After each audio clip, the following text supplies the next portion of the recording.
Drama ক্লাসে total 7খানা ভিডিওর আমরা ইতিমধ্যে 3টে এপিসোড আমরা এর আগে করে ফেলেছি, সবাই তোমরা বুঝেছো। আজকে আমরা 4th এপিসোড করব। 4th এপিসোডটির নাম হচ্ছে হলো কি drama and conflict. This is one of the most important chapter, drama and conflict. Drama and conflict এই চ্যাপ্টারটা বোঝার আগে তোমাদেরকে ড্রামা অ্যান্ড কি ইভেন্ট বা ইনসিডেন্ট এই চ্যাপ্টারটা বুঝতে হবে। চ্যাপ্টার নাম্বার 1 যারা দেখোনি আগে গিয়ে ভিডিওটা দেখে নাও। সেকেন্ড চ্যাপ্টার আমরা কি শিখেছি? Story telling. স্টোরি টেলিংয়ের চ্যাপ্টারটা যারা দেখোনি বোঝনি তারা ওই চ্যাপ্টারটা ভিডিও গিয়ে দেখে নাও। থার্ড চ্যাপ্টার কি বুঝেছি আমরা? Character arc. ক্যারেক্টার আর্কটা তোমাকে বুঝতে হবে, জানতে হবে। যারা ক্যারেক্টার আর্কটা বোঝনি একবার তার আগে এই ভিডিওটার আগে ওইটা দেখে নাও। তো এখন আমরা যেটা বুঝবো কনফ্লিক্ট এবং ড্রামা। তো হোয়াট ইজ ড্রামা? ড্রামার ছোট্ট ডেফিনেশন, 1 লাইনের ডেফিনেশন একটু লিখে নিতে পারবেন। এটা কি? আ person is in a situation which he does not belong. এইটা হচ্ছে ড্রামার মূল ডেফিনেশন। ধরে নাও যেটা এক্সাম্পল দিয়ে বোঝাই, ঋষিতা ধরে নাও ওর জীবনীর ওপর একটা ড্রামা করছি আমরা। ঋষিতার একটা বয়ফ্রেন্ড ছিল।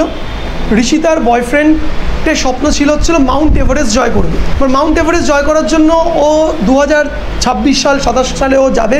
এখন তো প্রিপারেশন নিচ্ছে, ট্রেকিংয়ের বিভিন্ন পোশাক আশাক কিনেছে। একজন কলেজের ছাত্র, পকেট মানি জমি ড্রেস কিনেছে, জুতো কিনেছে, লাঠি কিনেছে। ওর হঠাৎ করে ছেলেটি একটা কার অ্যাক্সিডেন্টে মারা যায়।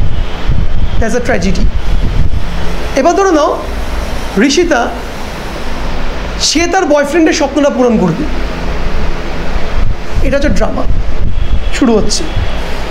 কিন্তু ঋষিতার বয়ফ্রেন্ড যার নাম হচ্ছে অর্ক, সে হচ্ছে একদম পূজার মতন রোগা ফিট, ঠিক আছে, একদম পুরো পাহাড়টার বেয়ে উঠে পড়ে।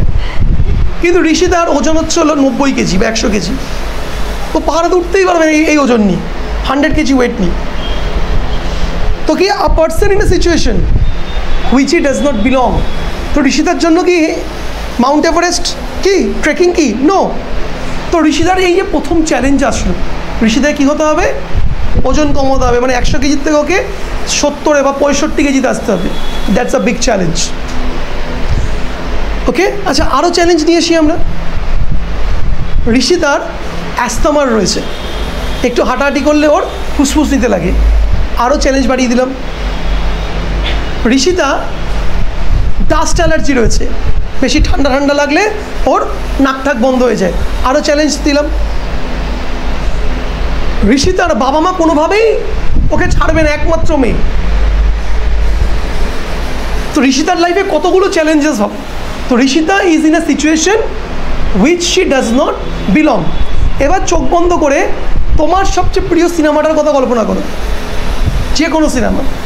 দেখো তোমার ক্যারেক্টার ওই সিচুয়েশনে ছিল যে সিচুয়েশনের সঙ্গে সে বিলঙ্গিং নয়। আরে ধরো না, হচ্ছে আমি ওকে নিয়ে উদাহরণ দিই। তোমার নাম কি? রূপক।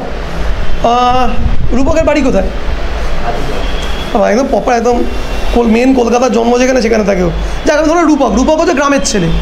বাঁকুড়া বলে একটা গ্রাম আছে, সে গ্রামের ছেলে, ঠিক আছে। সে গ্রামের খুব গরিব ঘরের ছেলে, নুন আনতে পান্তা ফোটানোর মতন অবস্থা, ঠিক আছে। তো সেখানে ওর বাবা বলেছে তোকে কলকাতা কলেজে ভর্তি করে দিতে পারি, কিন্তু থাকার জায়গা আমার কাছে নেই। ও বলে ঠিক আছে কলকাতায় কলেজে ভর্তি করে থাকার ব্যবস্থা করে দেবো। ও গ্রাম থেকে এসে স্ট্রাগল করে এখানে একটা বস্তিতে একটা কলোনিতে এসে ছোট্ট একটা ঘরের মধ্যে থাকছে। এটার মধ্যে কোনো বিশাল কিছু ড্রামা আছে কি এর মধ্যে? নেই। এটা গ্রামে গরিব ঘরের ছেলে এসছে, এসে একটা বস্তির মধ্যে রয়েছে। There is no drama, as কোনো ড্রামা সত্যিই নেই। কিন্তু আমি যদি গল্পটা এইভাবে সাজাই, পৃথিবীর one of the richest person, ভারতের সবচেয়ে বড় লোক মানুষ, তার নাম কি? মিস্টার মুকেশ আম্বানি।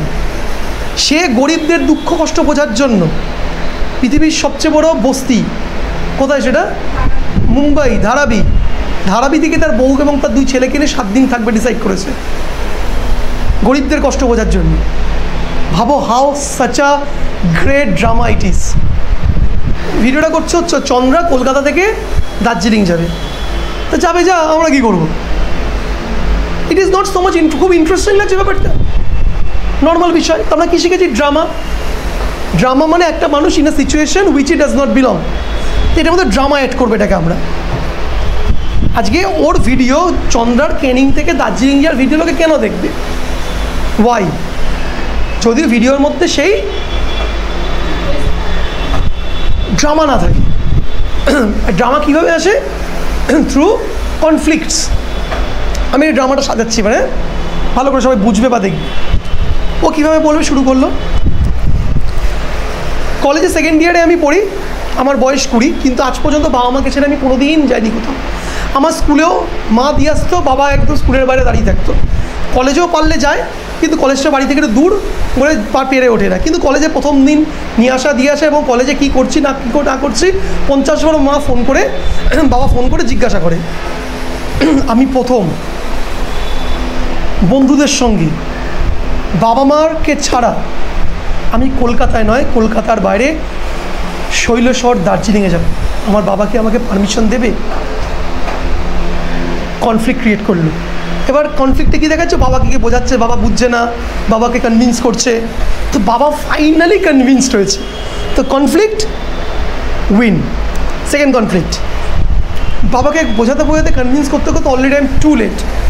আমি বুঝতে পারছি না যেতে পারবো কি না, কারণ আমার বন্ধুরা সবাই টিকিট কেটে ফেলেছে। আমি সবচেয়ে লেটে কনফার্ম করেছি। টিকিট কাটতে গিয়ে দেখি ট্রেনে কোনো একটাও টিকিট নেই। IRCTC ওয়েবসাইট দেখাচ্ছি, ক্লিক করে দেখাচ্ছি, ওয়েটিং দেখাচ্ছি, সাচ আ প্রবলেম। সেখানে এই কনফ্লিক্টে বেরোবে কেমন করে? তোমার কোনো বেস্ট ফ্রেন্ড আছে, ভালো বন্ধু আছে, ধরো নাও ওই তোমার ভালো বান্ধবী, নাম কি তোমার? Thank you Suparna. ও না থাকলে আমার যাওয়াই হতো না। সুপর্ণা বলেছে ওর সিটটা আমার সঙ্গে ভাগাভাগি করে দেবে। আমি জানতে পারলাম রিসার্চ করে যে প্ল্যাটফর্ম টিকিট যদি কাটা যায়, স্টেশন থেকে যে টিকিট কাটি আমি, তাহলে কোনো একজনের সঙ্গে যদি চেনা, সে যদি অ্যালাউ করে, তার সঙ্গে সিটটা শেয়ার করে যাওয়া যেতে পারে। তো সবাই যেখানে শুয়ে শুয়ে যাবে, সে সুপর্ণার আমি দুজনে বসে বসে যাবো, একটা চেয়ার সিটকে দুজনে ভাগাভাগি করে। এটাই বন্ধুত্বের ভালোবাসা, conflict resolution. Third, station action. বাড়ি থেকে বেরোলো, প্রচুর যানজট, গাড়ি ঘোড়ায়, ট্রেন প্রায় মিস করে যায়। ও একেবারে পুরো চলো ডিডিএলজি কাজলের মতন টিং টিং টিং টিং টিং টিং টিং করে দৌড়াচ্ছে চলন্ত দার্জিলিং বেরিয়ে দৌড়ে উঠলো। এর মধ্যে ট্রেনটা মিস করে ফেলেছে। ঠিক আছে, ড্রামা চক্কর, মানে ইয়াস চোপড়া ড্রামাটা ক্রিয়েট করেছিল। ये जवानी दीवानी थे 9 জন্য ড্রামাটা ক্রিয়েট করেছিল। क्या सोच रहे चश्मिश, ट्रेन छूट रहा है जल्दी से चल। उनको तो ये जवानी दीवानी रणदीप कपूर उन्होंने दीपिका का ড্রামাটা ক্রিয়েট করেছিল। তুমি ওতে ট্রেনটা তুমি ছেড়ে চলে যাবে, তুমি দৌড়ে উঠতে ট্রেন হয়ে যাবে। ঠিক আছে, তো ড্রামা দৌড়ে উঠে ফাইনালি। ওকে, তারপর ড্রামা যে আমি কোনোদিন এইভাবে বাড়ি থেকে যাইনি, প্রচন্ড মার কথা মনে পড়ছে, বাবার কথা মনে পড়ছে, এবার চলো ঘুমাতে যাই, কিন্তু প্রচন্ড খিদে পেয়েছে। এক্সাইটমেন্টের চক্করে মা আমাকে বলে মোড়া রুটি আর আলু ভাজা আর তরকারি করে দিই। এই মাকে বলে না করতে হবে না, ট্রেনে সবাই খাবার, আমরা খাবার কিনে খাবো, কিন্তু এই ট্রেনে উঠে দেখি এখানে কোনো পেন্ট্রি কার নেই, কোনো যে রান্না বান্না করে ট্রেনে কোনো খাবার নেই, না খেয়ে রয়েছে, প্রচন্ড খিদে পেয়েছে, কি করবো জানি না, মার খাবারটা মিস করছি। ওকে, তারপরে কি হলো, ওর বান্ধবীর সাথে খাবার শেয়ার করলো। ওকে, নেক্সট মাঝ রাত্রিরে ঘড়ি কাটা হচ্ছে 2 স্টিল আই এম অ্যাওয়েক। ভাববেন আমি খুব খুশির চোটে জেগে আছি, সারা দুপুর ধরে ঘুমাইনি, প্রচন্ড ঘুম পাচ্ছে, কিন্তু কিছুতে ঘুমাতে পারছি না। পুরো ট্রেনটাতে নাক ডাকছে লোকে ভর্তি, আমার উপর সিটে নাক ডাকছে, সামনে সিটে নাক ডাকছে, আমি যে 10 সিট শেয়ার করছি সেও রীতিমতো লাথি মারছে আমাকে ঘুমের চোটে। আমি কি করবো বুঝতে পারছি না, একটু হলে পড়ে যেতাম। Got it? সো দেখো ড্রামা ক্রিয়েট করছে এবং মেক ইট মোর ইন্টারেস্টিং। দেখো আসছে ব্যাপারটা নিয়ে, যা যে দেখবে তারাও তো আসবে। ও মুখ চোখে অ্যাক্ট করে কথা বলছে, সবাই নাক ডাকছে, খারাটে মারাটে বলছে।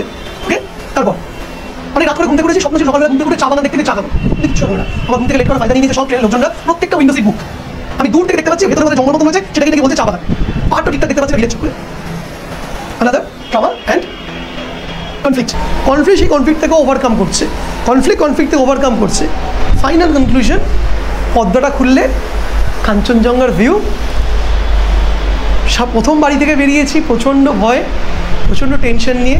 শুধু আমি করিনি, মা বাবাও করেছে, আর আমাদেরকে যারা দীর্ঘদিন ধরে ফলো করা, আসলে তোমরাও চিন্তায় ছিলে। কিন্তু আমি সেফলি আমাদের হোটেলের রুমে পৌঁছে গেছি। আর এখানে পৌঁছে এসে এই যে পর্দাটা খুলে যে ভিউটা দেখলাম, এটা সত্যি আমার জীবনের মধ্যে একটা পজিটিভ চেঞ্জ নিয়ে এসছে। কারণ কাঞ্চনজঙ্ঘা, স্বপ্নের কাঞ্চনজঙ্ঘা, যাতে গ্লেশিয়ার বা বরফে ঢাকা, এই যে তৃপ্তি, স্যাটিসফ্যাকশন, এর ভাগ তোমাদের সঙ্গে আমি করে নিচ্ছি। এই যে স্যাটিসফ্যাকশনটা পেলো, এটার মধ্যেই সারাদিনের যে কষ্টটা, এটাও একটা স্যাটিসফাইড হয়ে ঘুমাতে যাবে। তো দেখো, this is call the drama conflict, drama conflict, drama conflict.